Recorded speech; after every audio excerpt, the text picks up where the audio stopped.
سورة يوسف. بسم الله الرحمن الرحيم. ألف لام را، تلك آيات الكتاب المبين. إنا أنزلناه قرآنا عربيا لعلكم تعقلون. نحن نقص عليك أحسن القصص بما أوحينا إليك هذا القرآن وإن كنت من قبله لمن الغافلين.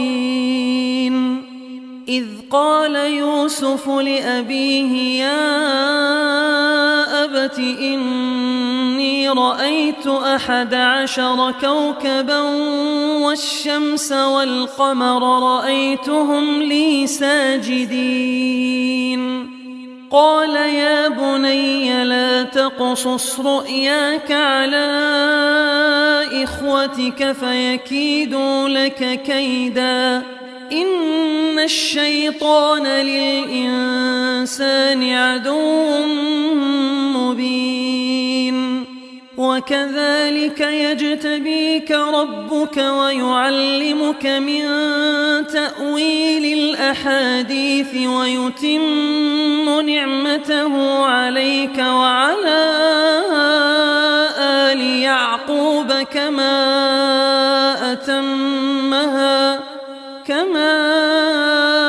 أتمها على أبويك من قبل إبراهيم وإسحاق، إن ربك عليم حكيم. لقد كان في يوسف وإخوته آيات للسائلين، إذ قالوا ليوسف وأخوه أحب إلى أبينا منا ونحن عصبة إن أبانا لفي ضلال مبين. اقتلوا يوسف أو اطرحوه أرضا يخل لكم وجه أبيكم وتكونوا من بعده قوما صالحين. قال قائل منهم لا تقتلوا يوسف وألقوه في غيابة الجب يلتقطه بعض السيارة إن كنتم فاعلين. قالوا يا أبانا ما لك لا تأمنا على يوسف وإنا له لناصحون. أرسله معنا غدا يرتع ويلعب وإنا له لحافظون. قال إني ليحزنني أن تذهبوا به وأخاف أن يأكله الذئب وأنتم عنه غافلون. قالوا لئن أكله الذئب ونحن عصبة إنا إذا لخاسرون. فلما ذهبوا به وأجمعوا أن يجعلوه في غيابة الجب وأوحينا إليه لتنبئنهم بأمرهم هذا وهم لا يشعرون. وجاءوا أباهم عشاء يبكون. قالوا يا أبانا إنا ذهبنا نستبق وتركنا يوسف عند متاعنا فأكله الذئب وما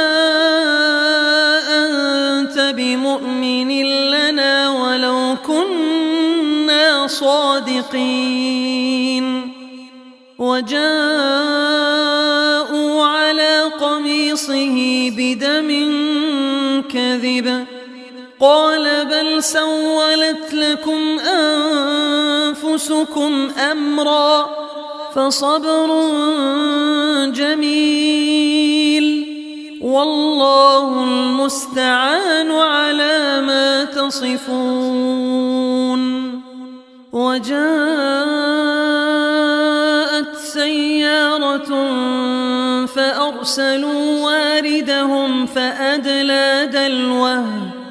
قال يا بشرى هذا غلام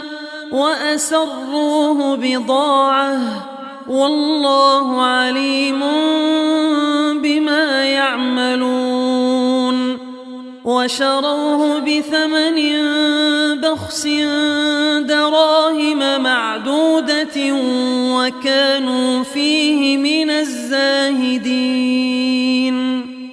وقال الذي اشتراه من مصر لامرأته أكرمي مثواه عسى أن ينفعنا أو نتخذه ولدا وكذلك مكنا ليوسف في الأرض ولنعلمه من تأويل الأحاديث والله غالب على أمره ولكن أكثر الناس لا يعلمون. ولما بلغ أشده آتيناه حكما وعلما وكذلك نجزي المحسنين. وراودته التي هو في بيتها عن نفسه وغلقت الأبواب وقالت هيت لك قال معاذ الله إنه ربي أحسن مثواي إنه لا يفلح الظالمون. ولقد همت به وهم بها لولا أن رأى برهان ربه كذلك لنصرف عنه السوء والفحشاء إنه من عبادنا المخلصين. واستبق الباب وقدت قميصه من دبر وألف يا سيدها لدى الباب قالت ما جزاء من أراد بأهلك سوءا إلا أن يسجن أو عذاب أليم.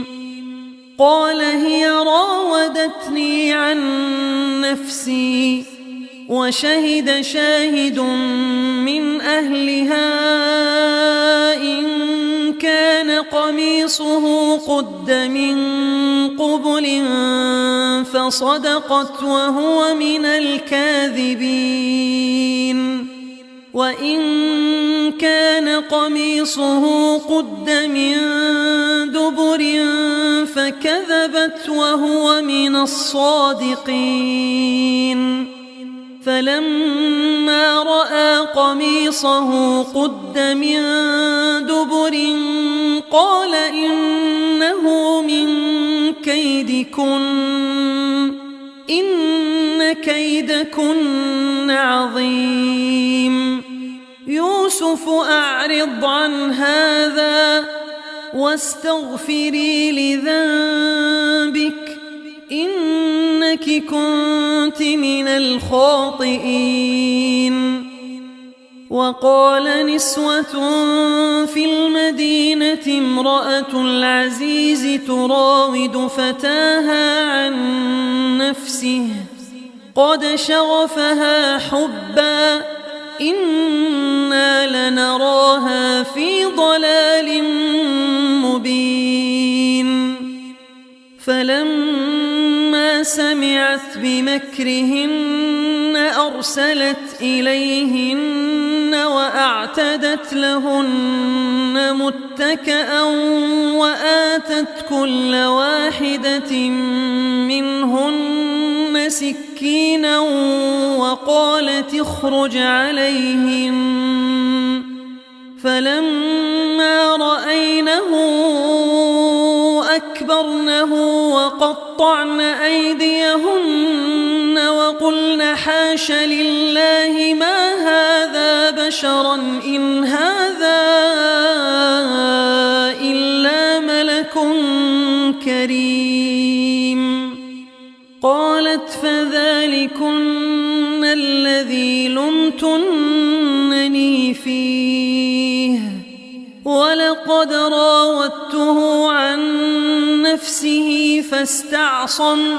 ولئن لم يفعل ما آمره ليسجنن وليكون من الصاغرين قال رب السجن أحب إلي مما يدعونني إليه وإلا تصرف عني كيدهن أصب إليهن وأكن من الجاهلين فاستجاب له ربه فصرف عنه كيدهن إنه هو السميع العليم ثم بدا لهم من بعد ما رأوا الآيات ليسجننه حتى حين ودخل معه السجن فتيان قال أحدهما إني أراني أعصر خمرا وقال الآخر إني أراني أحمل فوق رأسي خبزا تأكل الطير منه نبئنا بتأويله إنا نراك من المحسنين قال لا يأتيكما طعام ترزقانه إلا نبأتكما بتأويله قبل أن يأتيكما ذلكما مما علمني ربي إني تركت ملة قوم لا يؤمنون بالله وهم بالآخرة هم كافرون واتبعت ملة آبائي إبراهيم وإسحاق ويعقوب ما كان لنا أن نشرك بالله من شيء ذلك من فضل الله علينا وعلى الناس ولكن أكثر الناس لا يشكرون يا صاحبي السجن أأرباب متفرقون خير أم الله الواحد القهار ما تعبدون من دونه إلا أسماء سميتموها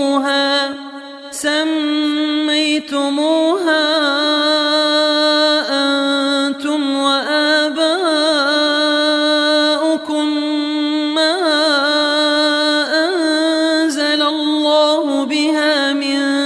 سلطان إن الحكم إلا لله أمر ألا تعبدوا إلا إياه ذلك الدين القيم ولكن أكثر الناس لا يعلمون يا صاحبي السجن أما أحدكما فيسقي ربه خمرا وأما الآخر فيصلب فتأكل الطير من رأسه قضي الأمر الذي فيه تستفتيان وقال للذي ظن أنه ناج منهما اذكرني عند ربك فأنساه الشيطان ذكر ربه فلبث في السجن 9 سنين وقال الملك إني أرى 7 بقرات سمان يأكلهن 7 عجاف و7 سنبلات خضر وأخر يابسات يا أيها الملأ أفتوني في رؤياي إن كنتم للرؤيا تعبرون قالوا أضغاث أحلام وما نحن بتأويل الأحلام بعالمين وقال الذي نجا منهما وادكر بعد أمة أنا أنبئكم بتأويله فأرسلون يوسف أيها الصديق أفتنا في 7 بقرات سمان يأكلهن 7 عجاف و7 سنبلات خضر وأخر يابسات لعلي أرجع إلى الناس لعلهم يعلمون قال تزرعون 7 سنين دأبا فما حصدتم فذروه في سنبله إلا قليلا مما تأكلون ثم يأتي من بعد ذلك 7 شداد يأكلن ما قدمتم لهن إلا قليلا مما تحصنون ثم يأتي من بعد ذلك عام فيه يغاث الناس وفيه يعصرون وقال الملك ائتوني به فلما جاءه الرسول قال ارجع إلى ربك فاسأله ما بال النسوة اللاتي قطعن أيديهن إن ربي بكيدهن عليم قال ما خطبكن إذ راوتن يوسف عن نفسه قلن حاش لله ما علمنا عليه من سوء قالت امرأة العزيز الآن حصحص الحق أنا راودته عن نفسه وإنه لمن الصادقين ذلك ليعلم أني لم أخنه بالغيب وأن الله لا يهدي كيد الخائنين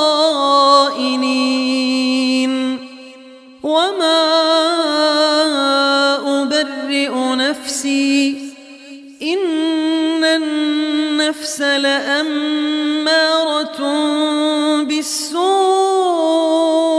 إلا ما رحم ربي إن ربي غفور رحيم. وقال الملك ائتوني به أستخلصه لنفسي فلما كلمه قال إنك اليوم لدينا مكين أمين. قال اجعلني على خزائن الأرض إني حفيظ عليم. وكذلك مكنا ليوسف في الأرض يتبوأ منها حيث يشاء نصيب برحمتنا من نشاء ولا نضيع أجر المحسنين. ولأجر الآخرة خير للذين آمنوا وكانوا يتقون. وجاء إخوة يوسف فدخلوا عليه فعرفهم وهم له منكرون. ولما جهزهم بجهازهم قال ائتوني بأخ لكم من أبيكم ألا ترون أني أوفي الكيل وأنا خير المنزلين. فإن لم تأتوني به فلا كيل لكم عندي ولا تقربون. قالوا سنراود عنه أباه وإنا لفاعلون. وقال لفتيانه اجعلوا بضاعتهم في رحالهم لعلهم يعرفونها إذا انقلبوا إلى أهلهم لعلهم يرجعون. فلما رجعوا إلى أبيهم قالوا يا أبانا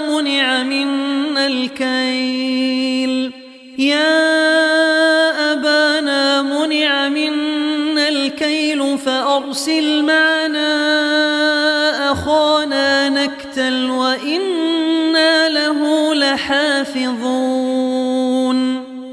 قال هل آمنكم عليه إلا كما أمنتكم على أخيه من قبل فالله خير حافظا وهو أرحم الراحمين. ولما فتحوا متاعهم وجدوا بضاعتهم ردت إليهم قالوا يا أبانا ما نبغي هذه بضاعتنا ردت إلينا ونمير أهلنا ونحفظ أخانا ونزداد كيل بعير ذلك كيل يسير. قال لن أرسله معكم حتى تؤتون موثقا من الله لتأتونني به إلا أن يحاط بكم. فلما آتوه موثقهم قال الله على ما نقول وكيل. وقال يا بني لا تدخلوا من باب واحد وادخلوا من أبواب متفرقة وما أغني عنكم من الله من شيء الحكم إلا لله عليه توكلت وعليه فليتوكل المتوكلون ولما دخلوا من حيث أمرهم أبوهم ما كان يغني عنهم من الله من شيء إلا حاجة في نفس يعقوب قضاها وإنه لذو علم لما علمناه ولكن أكثر الناس لا يعلمون ولما دخلوا على يوسف آوى إليه أخاه قال إني أنا أخوك فلا تبتئس بما كانوا يعملون فلما جهزهم بجهازهم جعل السقاية في رحل أخيه ثم أذن مؤذن أيتها العير إنكم لسارقون قالوا وأقبلوا عليهم ماذا تفقدون قالوا نفقد صواع الملك ولمن جاء به حمل بعير وأنا به زعيم قالوا تالله لقد علمتم ما جئنا لنفسد في الأرض وما كنا سارقين قالوا فما جزاؤه إن كنتم كاذبين قالوا جزاؤه من وجد في رحله فهو جزاؤه كذلك نجزي الظالمين فبدأ بأوعيتهم قبل وعاء أخيه ثم استخرجها من وعاء أخيه كذلك كدنا ليوسف ما كان ليأخذ أخاه في دين الملك إلا أن يشاء الله نرفع درجات من نشاء وفوق كل ذي علم عليم قالوا إن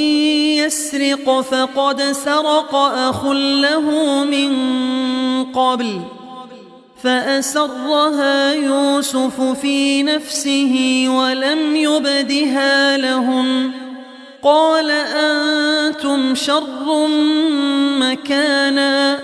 والله أعلم بما تصفون قالوا يا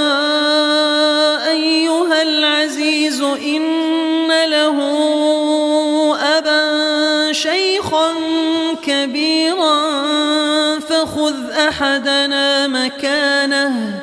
إنا نراك من المحسنين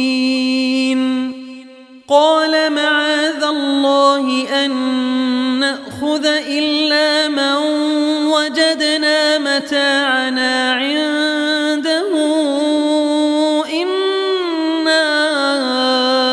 إذا لظالمون فلما استيئسوا منه خلصوا نجيا قال كبيرهم ألم تعلموا أن أباكم قد أخذ عليكم موثقا من الله ومن قبل ما فرطتم في يوسف فلن أبرح الأرض حتى يأذن لي أبي أو يحكم يحكم الله لي وهو خير الحاكمين ارجعوا إلى أبيكم فقولوا يا أبانا إن ابنك سرق وما شهدنا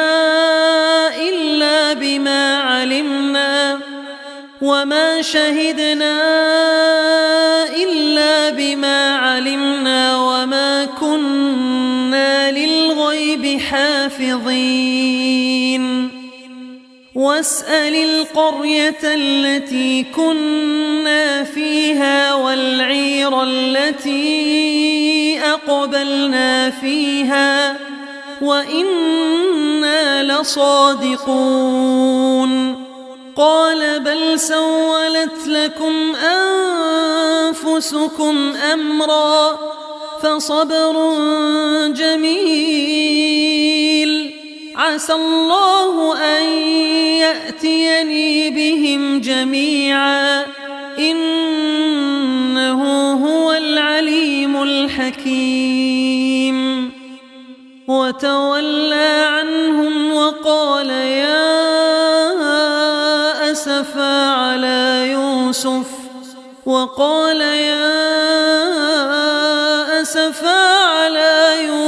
وابيضت عيناه من الحزن فهو كظيم قالوا تالله تفتأ تذكر يوسف حتى تكون حرضا أو تكون من الهالكين قال إنما أشكو بثي وحزني إلى الله وأعلم من الله ما لا تعلمون يا بني يذهبوا فتحسسوا من يوسف وأخيه ولا تيأسوا من روح الله إنه لا ييأس من روح الله إلا القوم الكافرون فلما دخلوا عليه قالوا يا أيها العزيز مسنا وأهلنا الضر وجئنا ببضاعة مزجاة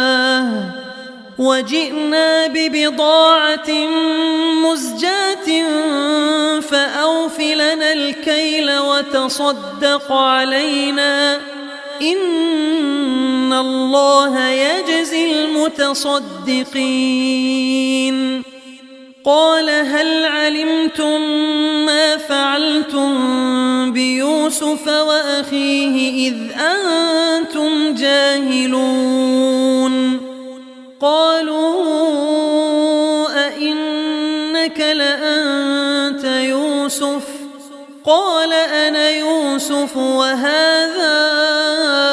أخي قد من الله علينا إنه من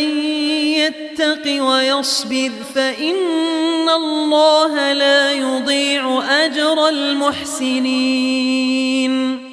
قالوا تالله لقد آثرك الله علينا وإن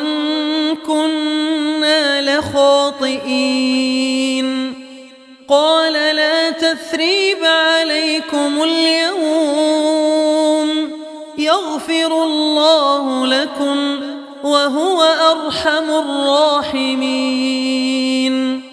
اذهبوا بقميصي هذا فألقوه على وجه أبي يأت بصيرا وأتوني بأهلكم أجمعين ولما فصلت العير قال أبوهم إني لأجد ريح يوسف لولا أن تفندون قالوا تالله إنك لفي ضلالك القديم فلما أن جاء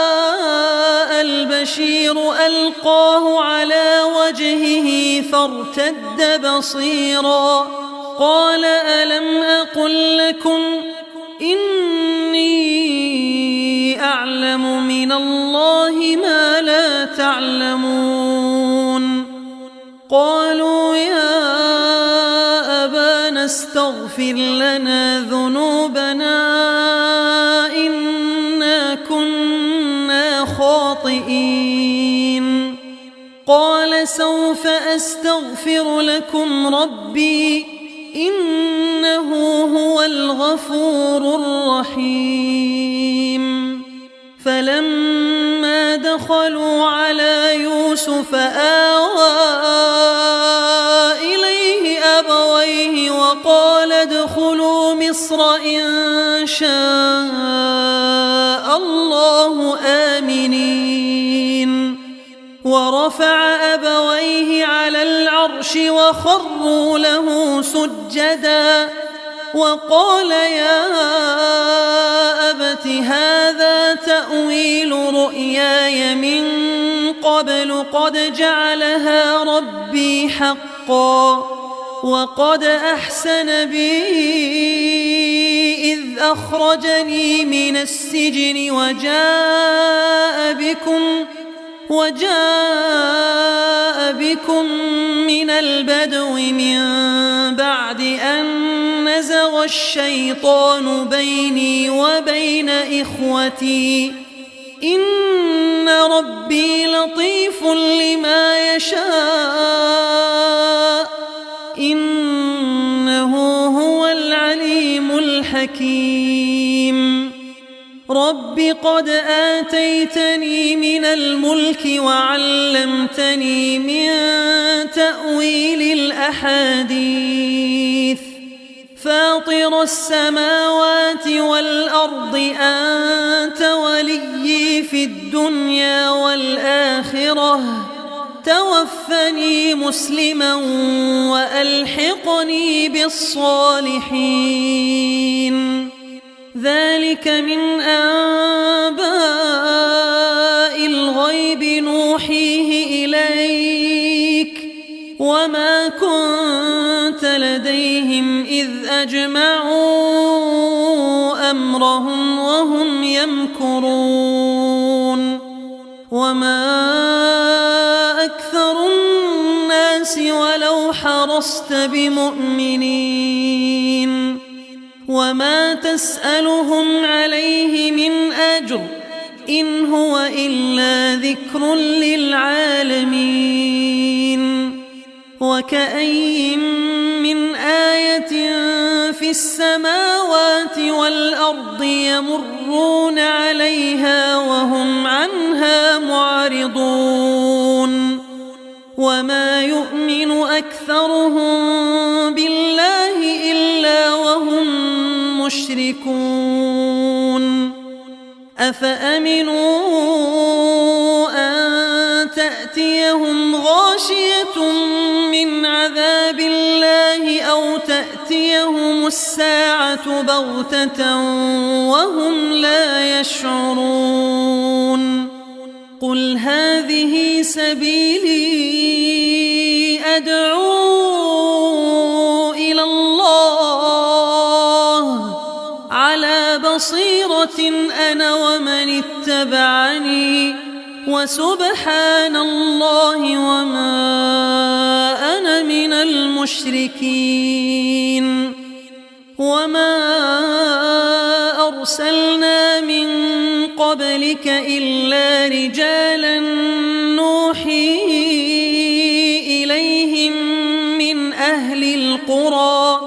أفلم يسيروا في الأرض فينظروا كيف كان عاقبة الذين من قبلهم ولدار الآخرة خير للذين اتقوا أفلا تعقلون حتى إذا استيأس الرسل وظنوا أنهم قد كذبوا جاءهم نصرنا فنجي من نشاء